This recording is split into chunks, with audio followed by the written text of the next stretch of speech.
Welcome back to Pokemon episode summaries. Today, I'll be doing episode 293, Stairway to Devon. The episode begins with Ash and the gang having arrived at the Pokemon Center in Rustboro City. Well, they really arrived there last night, right after Ash's last gym badge, so that they could take a rest there and debate what they were going to do. Anyways, the next day had arrived by this point, and Ash was happily admiring his newly gotten stone badge from his badge case.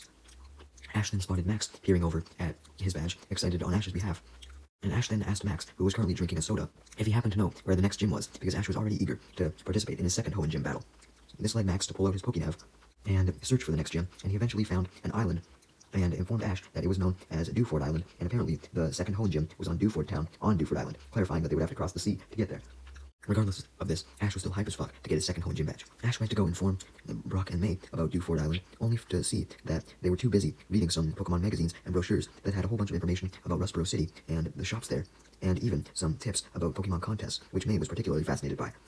While Brock was rapidly flipping through pages of some of the brochures looking for any discounts on Pokemon food, Ash tried to snap them out of their trance and their reading and shit by being like, yo, I want to head to Dewford Town right now so that I can get my second gym badge. But Brock and May were so engrossed in their magazines and brochures that May, without even looking up from her brochure, just said that Ash should wait. And Brock, also without looking up from his brochure and magazines, stated that there was still 2 hours before the next ferry that could take them to Dewford Island anyways, so they might as well just look around Dewford until then and go shopping and shit like that.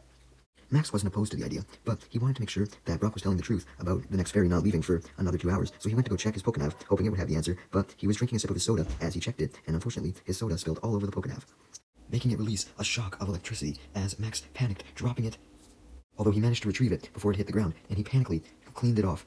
But even though the soda was now off of it, when he tried to turn it on, much to his dismay, it didn't work. His Pokénav was now fucked. Ash was too busy trying to convince May and Brock to come with him to Dewford immediately and not go shopping, while Brock and May were obviously distracted as well, reading the brochures, so they didn't see what had happened and only heard Max scream in terror. So they finally turned around and asked him what was wrong. So Max just nervously hid the broken Pokénav behind his back and claimed that nothing was wrong and he just needed to go for a walk. Before Ash and the gang could further question what was up with Max, he just left the Pokemon Center, leaving them immensely confused. As for why Max had run off, for one, he was embarrassed that the Pokénav was destroyed and needed some time alone to try and think of a suitable way to admit to May and Ash and Brock that their source of navigation was now fucked. He also was going into town with the hopes of hopefully finding someone who could fix his Pokénav. So, as he walked through Rustboro City, he saw a giant television play an ad for something called the Devon Corporation that featured a woman basically glazing it up. Max's attention was soon drawn away from the ad though, and instead it was focused on a group of kids who had crowded around a man who was selling some products. Max was curious, so he ran up to the kids to ask what was going on, leading the kids to reveal that the man was an inventor and was selling one of his latest toys that he'd created, a can opener shaped like a wrestler. The kids were all in awe at this and almost didn't believe the inventor, so he decided to show them with a demonstration, as he had the wrestler toy open up the can. Unfortunately, the toy opened up the can so uncontrollably, though, that all of the soda inside sprayed the inventor's face, making all the children laugh, as they initially thought it was a joke. But when they realized that the inventor really just had fumbled his invention, they all walked off in disappointment, although Max stayed, looking down at his broken Pokénav, stressing about how he would fix it still. So he came up with the idea to try and have the inventor fix it for him. Before Max could tell the inventor this, the inventor noticed that Max still hadn't left and asked him what he was doing, giving Max the opportunity to explain his situation with the Pokénav, as well as introduce himself. Thankfully for Max, the inventor claimed that he might know a way to fix Max's Pokénav. Max eagerly asked how, leading the inventor to introduce himself as Mr. Stone, an employee of the company that makes the Pokénav, known as Devon Corporation, believing that the Devon Corporation could obviously fix the Pokénav since they were the ones who created it. Max admitted that he had never heard of the Devon Corporation before, despite being well-versed in the Pokénav, and questioned if they really existed, leading the guy named Mr. Stone to assure him that the Devon Corporation was real, and it happened to be located right there in Rustboro City, and explained that it was a company that made a lot more than just the Pokénav. They made a whole bunch of shit, which explained why he was, an inventor trying to sell his shit. He also added that they were working on a device that could restore ancient fossil Pokémon. Just then, a black limousine pulled up, and a man stepped out named Kennedy. And Kennedy spotted Mr. Stone and told him that he had to get to the Devon building immediately. Apparently, Mr. Stone was worried about going back, especially being called back by Kennedy, since he regretfully told Max that he was now too busy to escort Max to the Devon Corporation since he had some trouble going on, but assured him that Max should definitely stop by the Devon Corporation later, informing him that it would be easy to spot since the Devon Corporation was the biggest building in all of Rustboro City. With that, Mr. Stone runs off, trying to avoid Kennedy, although Kennedy gives chase, having spotted Mr. Stone. However, Kennedy stopped halfway to call someone on his phone, to call none other than Officer Jenny, telling her to try and apprehend Mr. Stone after seeing where he had run off to, telling Officer Jenny the direction. Meanwhile, back at the Pokemon Center, Ash had decided to call Professor Oak to tell him about how he had just won his first Hoenn Gym badge in Rustboro City, the Stone Badge, as he showed him the badge from his badge case. And he also told Oak that Pikachu had learned Iron Tail. The professor then congratulated Ash and Pikachu on their achievements and then hung up, pleased with how Ash was doing, and Oak being pleased made Ash and Pikachu pleased. Just as Oak hung up, it was revealed that the reason why Ash had phoned Oak in the first place was because he wanted to pass some time because May and Brock had went shopping after all. Although Ash saw that Brock had now returned with a whole bunch of shit, including Pokemon food and supplies and all that. Although, when Ash didn't see May with him, he questioned where May was, leading Brock to point to a bench where May was lying, whining about how she had a goddamn stomachache. Ash questioned why, leading Brock to state, not even joking, that it appeared that May had literally shopped until she dropped. Basically, she had done so much shopping that she had tired herself out and became somewhat sick. Ash was annoyed by this, but he was even more annoyed when he realized that Max had disappeared and still hadn't come back, with Brock confirming that he didn't even see Max in the city when he was shopping. This led Brock and Ash to begin to worry that if Max didn't come back in time, then they would end up missing the boat to Dewford Island, after all, because Ash had since convinced Brock to come to Dewford once he was, out of his little shopping trance. Upon hearing that they may miss the boat to Dewford, May began to panic as well, as she got up, seemingly forgetting all about her illness, not being sick anymore whatsoever, as she grabbed one of Brock's bags of stuff and emptied it, and ran to go leave the Pokemon Center, leaving Ash and Brock confused as to how the fuck May was suddenly better and where she was going, leading May to reveal that if they were leaving to Dewford, then she had to get more shopping in before they left, because she felt like she didn't have enough swimsuits to use on the island. Ash and Brock tried to stop her so that they wouldn't get separated farther, but May was already gone, as she had spotted a super sexy swimsuit in the window of a shop next to the Pokemon Center and rushed towards it. Meanwhile, back with Max, he decided to go to the Devon Corporation building, hoping that Mr. Stone would be there by now, and hopefully chase off that guy Kennedy. And before he went in, he looked up and saw that it was indeed the tallest building in the city, and was in awe at just how big it was, and nervously ran up the stairs to go inside, intimidated by how awesome the place looked. Just as Max entered the Devon Corporation building, Team Rocket approached the stairs as well. They were interested in going in because they felt that they could spread their influence in Hoenn, just as Giovanni had requested, by performing an epic heist of the building and stealing all of their famous inventions, and also giving them to Giovanni to make him even more impressed. And hopefully, Team Rocket would finally get a promotion for this.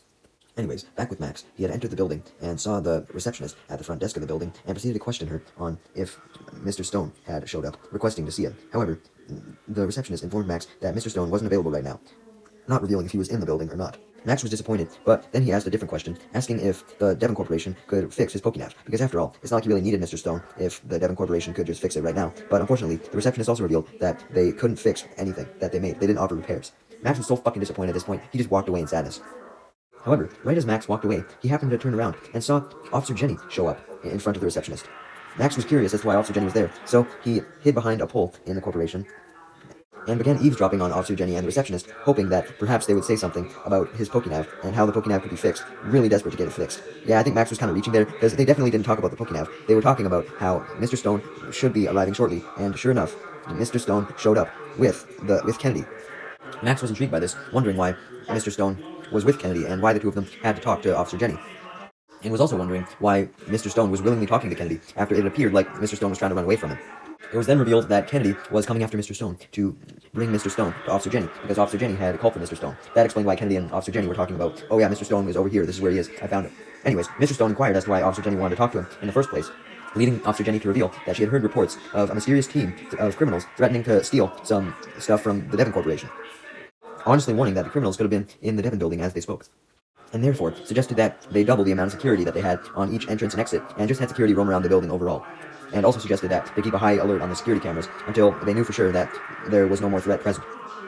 Mr. Stone then spotted Max behind the pole and remembered why Max would have come to the Devon Corporation, so he made up an excuse to Officer Jenny as she was still explaining the situation, that he was going to try and look for the potential thieves, as he then snuck off before Officer Jenny or Kennedy could object or interfere. Mr. Stone then pretended to sneak around looking for the potential thieves, when in actuality he quickly just ran off behind the pole where Max was hiding and surprised him from behind, scaring Max, although before Max could shout out, he quickly covered his mouth. Max got frightened at this, thinking that maybe Mr. Stone was actually a bad guy, but Mr. Stone denied this, assuring him that he had good intentions, as he then ordered Max to quietly follow him down a hallway. Max obviously wondered where Mr. Stone was taking him, but before he had time to actually question, Mr. Stone responded with a question of his own, asking if he could see Max's Pokénav. Max was hesitant, believing that Mr. Stone still could have been a bad guy though, so didn't want to give it to him. However, Mr. Stone didn't wait for Max to confirm nor deny, as he merely just took the Pokénav from his hands, making Max angry. But Mr. Stone assured him once again that he only had good intentions with his Pokénav. Then, Mr. Stone examined it, and, of course, determined that there was a soda stain on it, indicating that Max must have spilled a drink on it. Max was surprised that Mr. Stone was able to realize this, as he could barely even see the stain himself anymore.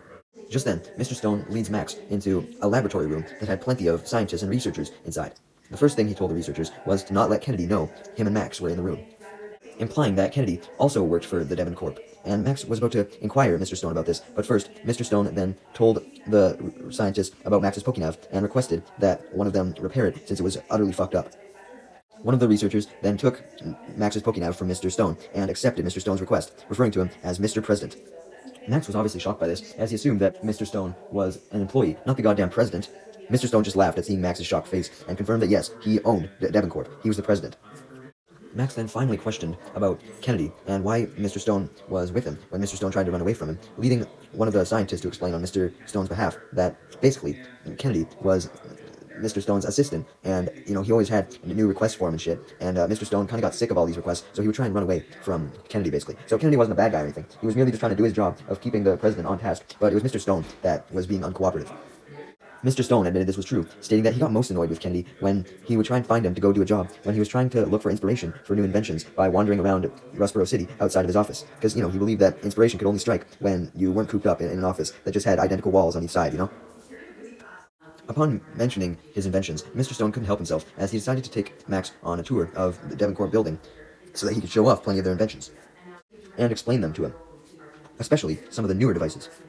Mr. Stone then states that kids were a massive inspiration for his inventions, stating he essentially wanted to make sure kids were taken care of with his inventions, otherwise all the kids may be running around on the streets like how Max was.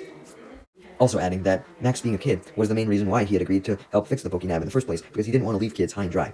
Max was a bit ticked off at being called a mere kid, stating that his entire goal in life was to prove that he was more than just a random-ass kid, which was why he was so distraught when the Pokénav broke, stating that because of the way the Pokénav broke, he felt like he was just a fucking fumbling kid not knowing what he was doing, which was why he didn't want to tell Ash and the gang what had happened to the Pokénav, because he didn't want them to just think of him as a regular-ass kid. Mr. Stone was now intrigued as to how Max had broken the Pokénav, if it was that embarrassing, not believing that just spilling some soda could have been that embarrassing. But when Max explained to him how the situation played out, like how he just absolutely fumbled that thing, Mr. Stone just laughed, telling Max it was really no big deal, and he shouldn't get worked up over it. And also admitting that he admired how Max wanted to be seen as more than just a kid, with Mr. Stone basically stating like, yeah, you know what, I kind of know what you mean, because I always wanted to be seen as more than just a random guy, so that's why I worked so hard to become the president of this company, and I basically founded this company to prove my worth.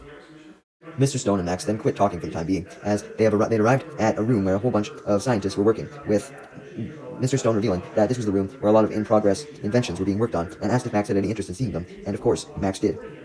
So, Mr. Stone took Max into the room, which also led into a whole bunch of other rooms where there were a whole bunch of inventions, such as a Pokemon Dream Projector, yeah, that's right, so that they could basically see Pokemon's dreams, a Pokemon Speaker, so they could amplify Pokemon's voice, and also a Pokemon Translator, so that people could finally fully understand what Pokemon were saying. Max excitedly asked if he could try out any of these inventions, but unfortunately, Mr. Stone admitted that since this was the work-in-progress section, none of these inventions had been fully realized yet. And to be honest, probably most of them would never be fully realized. Like a Pokemon Translator, that would take away most of the appeal of the Pokemon franchise, right? So they probably wouldn't have a Pokemon Translator for a long time.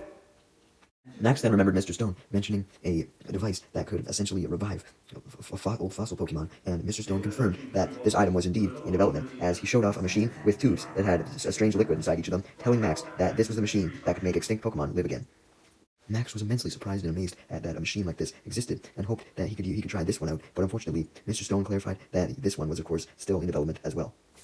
Max didn't care that much, though, as he was just still excited by the prospect of an ancient Pokemon actually being able to be fully revived, so he asked how the development was going, and how they really thought that the machine was going to work when it eventually did work, leading Mr. Stone to clarify that the machine would analyze a fossil and then produce an extinct Pokemon from the fossil, so essentially taking a Pokemon from the fossil and then bringing it back to life, explaining that this was possible because the liquid in the tubes was amber that they retrieved from the DNA of an ancient Pokemon, and they would essentially use this amber to make the Pokemon live again by putting it in certain fossils. This amber was likely Aerodactyl's, because Aerodactyl was usually revived with the old amber in the games, right? So then they'd probably take the old amber and then utilize that to revive other fossils as well. Yay!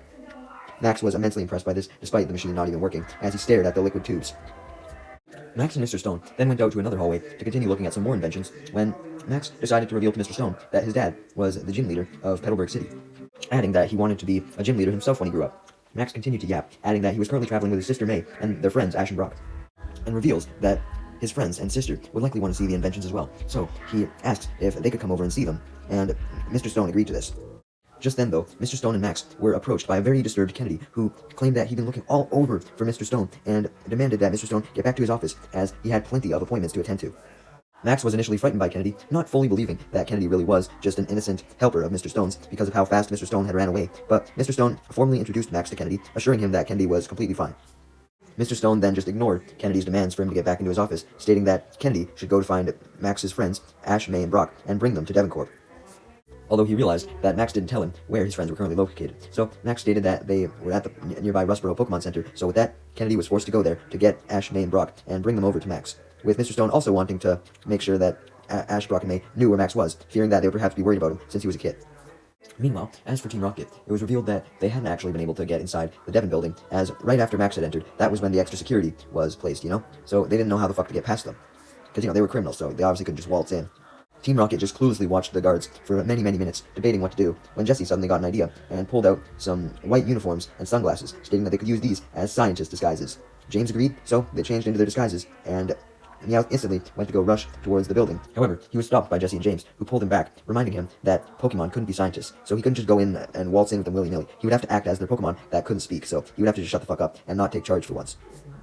Meanwhile, back in the actual Devon Corporation headquarters, Max was still really intrigued by the fossil restoring machine, so he requested that Mr. Stone take him back there until his friends arrived, so they could kill time by looking at the scientists, try and add on new tech to it to actually make it work. As they were watching, though, one of the scientists grabbed some of the tubes of amber, alternatively known as the creation fluid, and the scientist immediately began to calmly walk by Mr. Stone and Max, trying not to raise any suspicions. However, Mr. Stone and Max spotted the scientist walk by, obviously, even while Mr. Stone was still explaining about the fossil restoring machine to Max. And Mr. Stone was suspicious, as he didn't recognize the scientist whatsoever, and therefore decided to follow him with Max as he walked off, who had walked out of the room. As Max and Mr. Stone went after the scientist, Max questioned why they were doing so, and why the scientist seemed suspicious, leading Mr. Stone to reveal that he made a point of personally knowing every single one of his employees, and if he didn't recognize this scientist, then he must not have worked there. Max rebutted that the scientist could have just been a fucking new employee that hadn't been introduced to Mr. Stone yet, but Mr. Stone simply stated that he was the first person that anyone who got employed into the company met. So Max admitted that this scientist did seem strange if he really wasn't recognized by Mr. Stone. Although, as he and Mr. Stone continued to chase after the scientist quietly, Max began to think that it was kind of unethical to be spying on the scientist instead of just confronting him directly. But Mr. Stone just told him to keep it down so that the scientist wouldn't hear him, saying that sneaking up on the scientist and catching him off guard would likely be the best course of action. Meanwhile, Kennedy had arrived at the Pokémon Center and brought Ash, May, and Brock to the Devon Corporation after informing them that Max was with the Devon Corporation boss, the president of the corporation, since the president had chosen Max to go on a tour of the headquarters. Once Kennedy and Ash and the gang got to the Devon Corporation, Kennedy offered to take Ash and the gang to Max and his boss. And Ash and the gang obviously accepted, thanking Kennedy, wanting to get to Max as soon as possible so they didn't miss the ship to Dewford Island. So Ash and the gang walked away with Kennedy towards where Kennedy had last spotted his boss, the president, Mr. Stone. And during this, Team Rocket had finally made it in to the building as well. However, despite their disguises, and having been able to make it past the guards at the front entrance, they were still stopped by Officer Jenny, who was suspicious of basically anyone because of the reports of the attempted robbery going on. Man, I wonder if that was related to the scientist, huh? Anyways, Team Rocket immediately lied to Officer Jenny that they were merely just in the Devon Corp so that they could do some research on the Meowth, as they showed Meowth to Officer Jenny, because they were essentially carrying him and acting as if he was a regular Pokemon who couldn't talk and all that shit. Officer Jenny, of course, being suspicious of everybody, didn't fall for Team Rocket's lie, though, as she stated that if Team Rocket really wanted to prove that they were at the Devon Corporation to research Meowth, then they should show their scientist IDs. And Team Rocket freaked out at this, since they obviously didn't have IDs, and began to panic.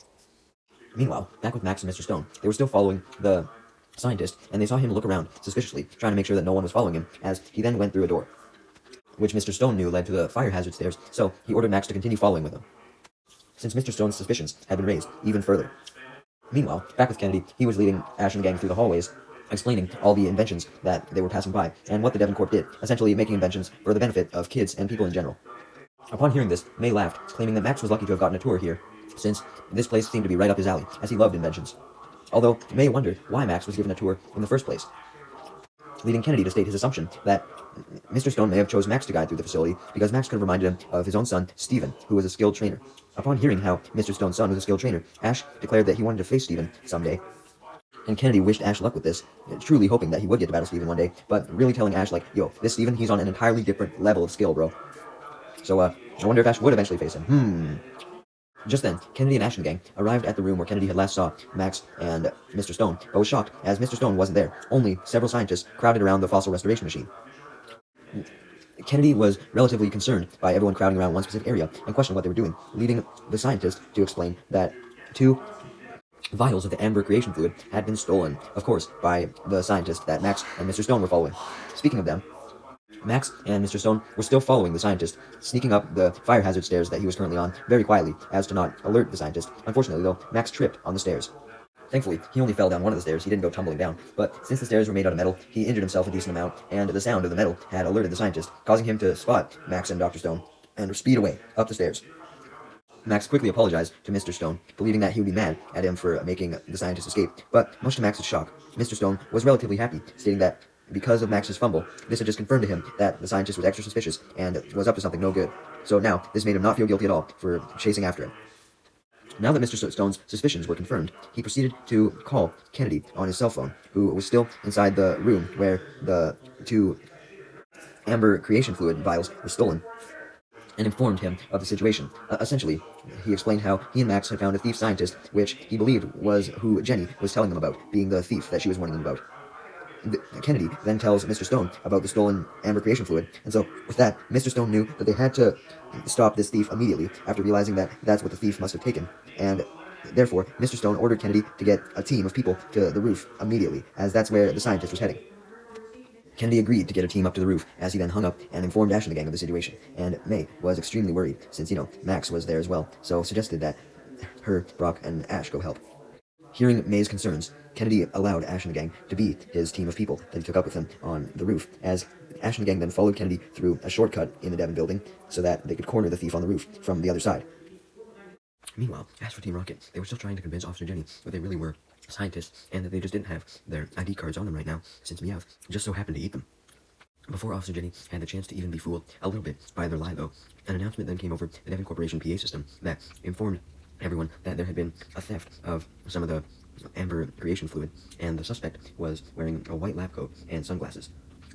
Coincidentally, this happened to be exactly what Team Rocket was wearing, right? So, to try and protect their identities, they actually threw off their disguises to try and fool Officer Jenny into thinking that they weren't wearing a white lab coat and sunglasses.